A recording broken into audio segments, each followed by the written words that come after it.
It's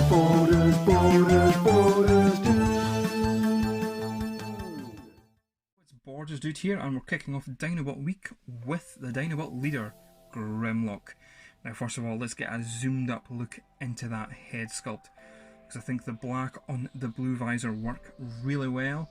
And yes, it is the blue visor, not the red, because the blue visor is his toon colours rather than the red visor being the toys.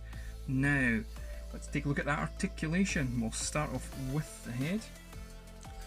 The head itself can go left and right, but it is very limited.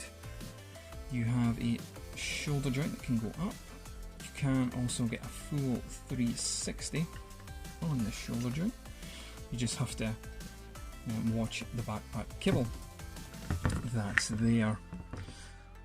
You get a bicep cut and you get a bend at the elbow. The fist itself also goes in due to transformation, and you get this wonderful little sliding mechanism, just like the old G1 toys, just to pop out the arm. You do get a waist swivel, but again it's very tight. What I will say about at least my copies of these Dinobots is all the joints are incredibly tight, and that's not a bad thing at all. The leg is on a ball joint, so it can go up and down, left and right, and in and out. You get a thigh cut, and you get a bend at the knee, which isn't too bad for articulation on guys this size. Looking at the back, let's see, kibble is pretty much Dinobot kibble, so that's quite cool. And because it's on a hinge, or because the backpack's on a hinge rather, you can have it in and out or adjust it to how you would like. Me personally, I quite like it close together, but that will hinder the articulation. Alright, let's take a look at the Dinobot mode. Here's Grimlock in his Dinobot mode, the T-Rex, or really he's meant to be a Mech Godzilla as the legend goes, at least in his original Diaclone toy. But let's take a look at this figure. He definitely echoes the toon G1 look. It's amazing how much that paint job does that for the figure. I think that's pretty awesome. Kind of hard to get in shot because of his big ass tail, but let's zoom in and have a better look at his head.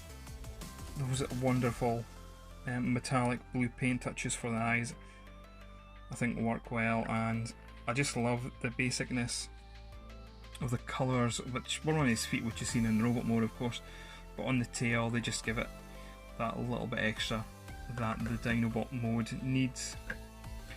And your articulation, his jaw moves up and down, and it's again everything on these Mech fan toys. The joints are pretty much nice and tight. Ball jointed arms, easy for me to say, and you can do that with the now legs. So they're basically just the arms, of course. So they have all the articulation the arms had, which is dead nice, and you can get some nice dead poses. The tail is not just a solid piece, this can go up and down, give you a bit of flexibility there. And while I'm not going to show you the transformation, I can talk about it. He pretty much just unpacks, and you have to just sort of adjust things, bend his legs where you'd expect them to bend and stuff like that, just to make the Dinobot mode, which is pretty cool. And let's talk about the weapons lastly. So you get a blaster, G1 looking blaster there, just done all black, but a lot of mouldy detail on this blaster, which is very nice. And lastly, you get the sword done, if it wants to focus. Oh, here we go, in this nice silver. Do be careful with the swords though, because when I was putting this sword into Grimlock's hand, I actually snapped off the blade, but it's glued back on and you can't really notice where the glue joint is, which is a nice bonus considering my luck when it comes to breaking new Transformers these days, it seems. Alright, so that was my look at Grimlock, and stay tuned for tomorrow for the next Dinobot that I'll take a look at.